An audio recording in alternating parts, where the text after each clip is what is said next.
వారు ఆశీర్వాదకరంగా, ఫలభరితముగా, దీవెనకరముగా జీవించారో, ఈరోజు క్రీస్తులోనికి వచ్చిన ప్రతి ఒక్కరిని కూడా దేవుడు ఫలించి అభివృద్ధి పొంది విస్తరించి భూమిని నిండించుకునే కృపనిచ్చాడు దేవుడు మనకి.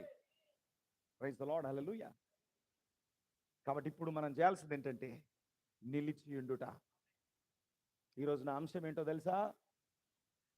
నిలిచియుండుట. Praise the Lord, hallelujah. Standing in God given position. దేవుడిచ్చిన స్థానములో నిలిచి ఉండుట.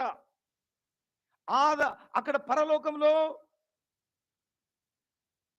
దూతలు నిలిచుండలేదు.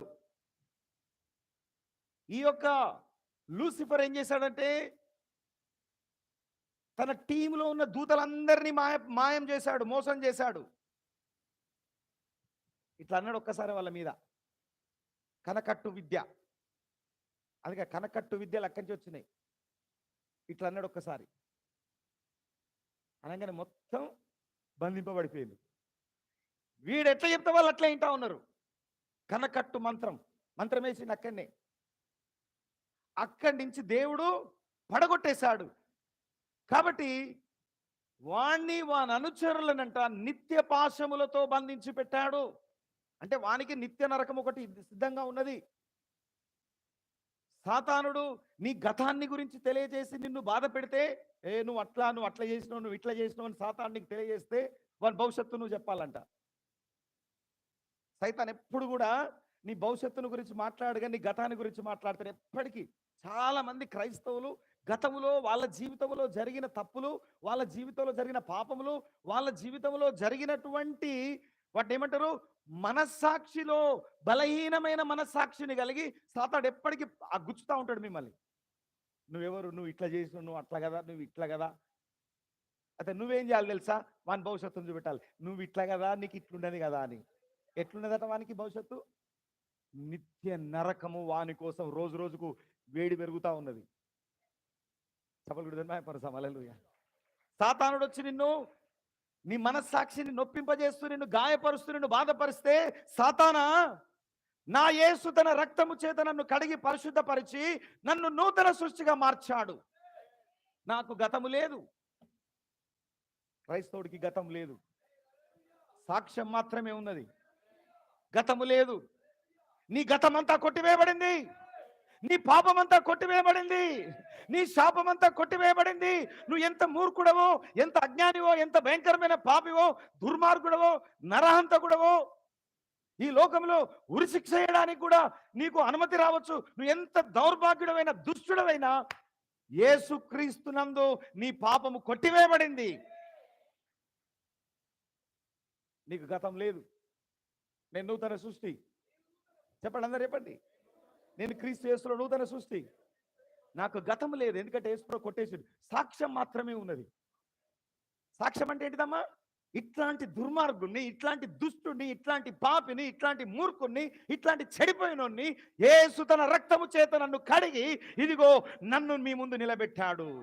నాకు దేవుడు రక్షణనిచ్చాడు, నా జీవితాన్ని మార్చాడు. చూడు, నా జీవితాన్ని చూడు ఒకసారి, నా పాత జీవితాన్ని కూడా చూడు ఒకసారి. ఆ పాత జీవితం అంతా కొట్టివేయబడింది. చెప్పండి, క్రైస్తవునికి గతం లేదు, సాక్ష్యం మాత్రమే ఉన్నది. హల్లెలూయా.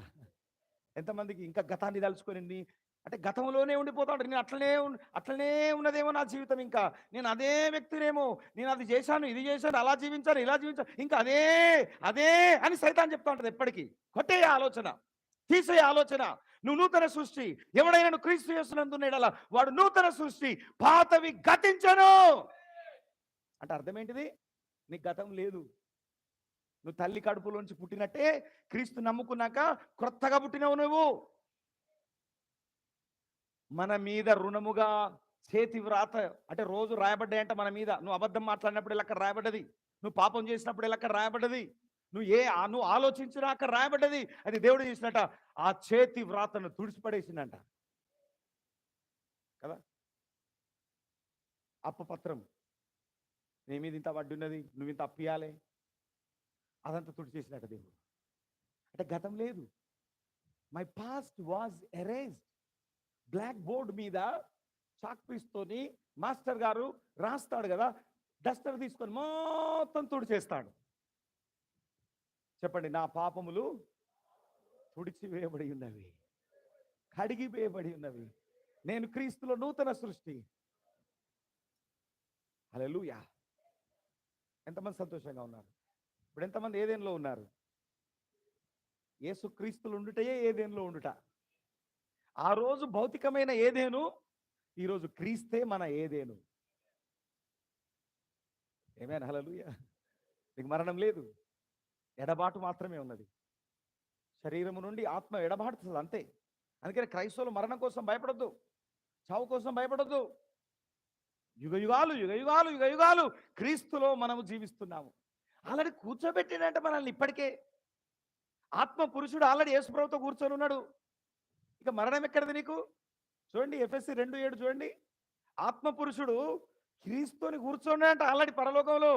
క్రీస్తు యేసునందు ఆ మనలను ఆయనతో కూడా లేపి ఉమ్. పరలోకం ముందు ఆయనతో కూడా కూర్చుండబెట్టిను. అరే, కూర్చుని పెట్టేసిండు. ఆమేన్, హల్లెలూయా. ఎవరు చప్పట్లు కొడతలేరు కూర్చుని పెట్టిండంటే?